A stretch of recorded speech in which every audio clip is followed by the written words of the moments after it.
¿Para qué? Para vivir en la gracia de Dios, para ofrecer nuestro cuerpo a Dios, no al pecado, sino a Dios.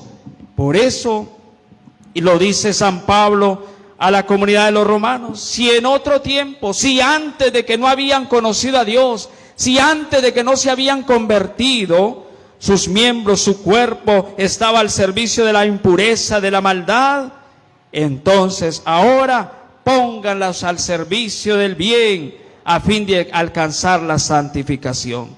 Porque si antes eran esclavos, ahora no son esclavos. Son libres para servir y para amar y para alcanzar la vida eterna. Por eso, aquella persona que anhela hacia la vida eterna, aquella persona que lucha y se esfuerza por vivir en la gracia de Dios, esa es una persona dichosa.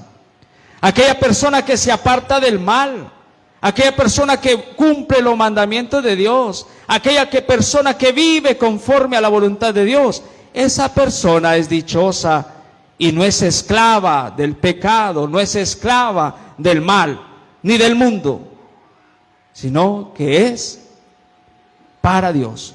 Por eso ahora, libres ya del pecado y entregados al servicio de Dios, ustedes tienen que dar frutos de santidad, y esos frutos son los que los van a conducir a la vida eterna.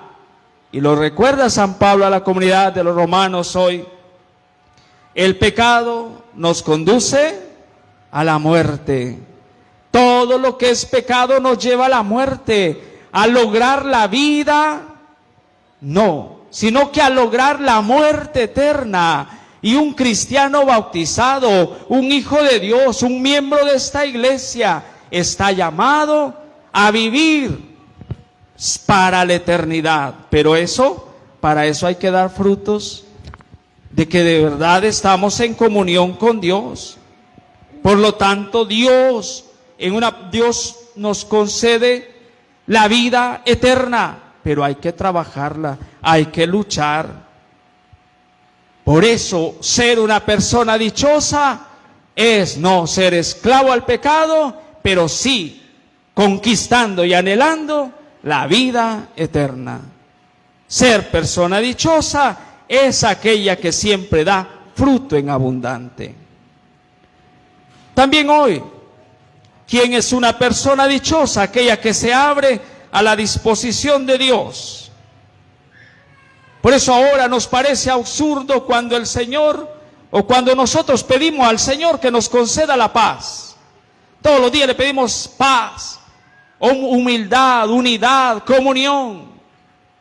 Pero dice el Señor, no he venido a traer, he venido a traer fuego a la tierra. Y cuánto desearía que ya estuviera ardiendo. Recordemos que el fuego en la Biblia es signo también de destrucción. Allá Sodoma y Gomorra. Como cuando Santiago y Juan le dijeron al Señor, ¿quieres que mandemos prender fuego en esta ciudad para que los consumiera para siempre? Pero también el fuego es signo de vida, de esperanza, de purificación. Y en el relato del Evangelio es signo de la presencia, de la fuerza del Espíritu Santo, que quema, purifica, que renueva.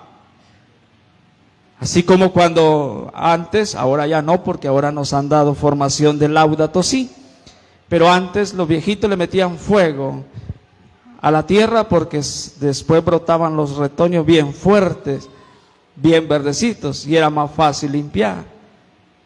Pues así también tienen que purificar ese fuego que el Señor desea que arda, es ese fuego que purifica, que limpia, pero que también de ahí puede y surge la vida y surge la esperanza. ¿Cuánto desearía que ya estuviera ardiendo?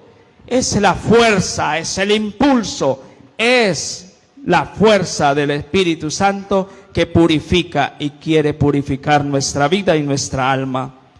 ¿Cuánto desearía también? Tengo que recibir un bautismo y cuánto me angustio para que llegue. El bautismo ya lo había realizado Jesús con Juan el Bautista. Es el bautismo de la sangre derramada en la cruz para dignificar y para salvar a la humanidad. El bautismo, que es lo que el Señor quiere de nosotros también, es que renazcamos a una vida nueva, a una vida con el Señor. Y de allí nos parece absurdo en algún momento lo que dice el Evangelio. No piensan que he venido a traer la paz a la tierra, de ningún modo. He venido a traer división. División. Porque una persona dichosa, una persona que vive en la verdad, una persona, un cristiano que hace una opción por el Señor, tiene que luchar, tiene que perseverar, tiene que caminar. Pero en ese camino, en esa lucha, en esa perseverancia, ¿cuántas realidades hay? Divisiones en la familia, en la comunidad, sí. Y es que cuando hacemos una opción por el Señor, siempre va a haber una situación conflictiva interiormente en la vida. Cuando usted hace una opción de consagrar su vida a Dios, de servir a Dios, incluso la misma familia se opone y le dice: ¿para qué te vas a ir para el seminario? ¿Para qué te vas a consagrar a la vida religiosa? ¿Para allá qué vas a ir a la iglesia solo a perder tiempo? Que muchas reuniones allá. Incluso cuando llegamos a la casa nos dicen: no, que venís de la iglesia. Vos que sola metida pasás en la iglesia. Desde ahí empieza una lucha, una división interna, porque estamos luchando contra el mal. Tiene que haber una división interna en nuestra vida. Cuando hacemos una opción por el Señor, cuando queremos cambiar, cuando queremos convertirnos, tiene que haber una división interior. Tiene que haber una lucha constante. Una lucha constante para vencer el mal y abrirnos a la gracia de Dios. La división interna que tiene que haber. El peligro de nosotros los cristianos es convivir con el pecado, es vivir haciendo más de lo mismo y no dar ese paso a la conversión. Y lo que presenta hoy Jesús es la división interna de la familia. La suegra contra la nuera, los hijos contra los hijos. ¿Por qué? Porque es en la familia donde encontramos la primera realidad para consagrarnos al Señor. Es en la familia donde encontramos muchas realidades difíciles, y por eso el Señor lo ha dicho: el que prefiere más a su padre, a su madre, a su esposa, a sus hijos más que a mí, ¿qué dice? No es digno de mí. No es digno de mí. Por eso, ¿qué es lo que tenemos que pedirle al Señor? Esa gracia de hacer una opción por hacer la voluntad de Dios, de vivir en coherencia de vida, de pedirle al Señor que también cree en nosotros esa división interna para poder ser capaces de optar por la vida eterna y dejar a un lado ese camino de la muerte eterna que nos conduce al infierno. Que nos conceda esa gracia de seguir luchando en la vida para poder alcanzar la vida eterna. Porque para eso estamos llamados, para eso hemos venido a este mundo. Por eso la paz que el Señor ahora dice: no he venido a traer la paz, se lo está diciendo en un contexto donde aquella comunidad estaba empezando a creer y confiar en el Señor. Y por eso lo dice: desde ahora, de aquí en adelante. Y lo dice de aquí en adelante, es decir, desde este momento que habla el Señor, que predica su mensaje, que hace con su palabra conversiones, de aquí en adelante tiene que haber un cambio de vida. De aquí en adelante. Y lo dice Jesús en el Evangelio. De aquí en adelante. ¿Por qué? Eso indica conversión. Eso indica una lucha interna. Por eso, como cristianos, como hermanos, miembros de esta parroquia, pidámosle al Señor esa gracia de anhelar siempre la vida eterna, de ser dichosos, pero eso sí, no te deje guiar por los criterios mundanos. Cuando nosotros obedecemos más a este mundo que a Dios, cuando nos dejamos seducir por las pasiones de nuestro cuerpo y nos aleja de Dios, es que tenemos que luchar. Es que el mundo nos presenta un camino, un proyecto. Es que ahí tiene que empezar la división. Es que ahí tiene que empezar la lucha. Entonces, Padre, como el Señor dice que viene a traer división, entonces vamos a dividir la parroquia, vamos a dividirlos allí por cuestiones políticas ahorita. Entonces, no, es que esa no es la división que Dios quiere, sino una división interna para exterminar el mal y hacer que el bien prevalezca en nosotros. Es que tiene que haber una división interna para no ser esclavos del pecado, pero sí abiertos a la gracia de Dios. Esa es la división interna que quiere el Señor en nosotros.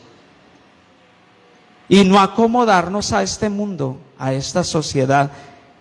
Por eso, dichoso aquel que no anda en malos pasos, como lo dicen los abuelos a nosotros. El que anda en mal pasos va a terminar mal.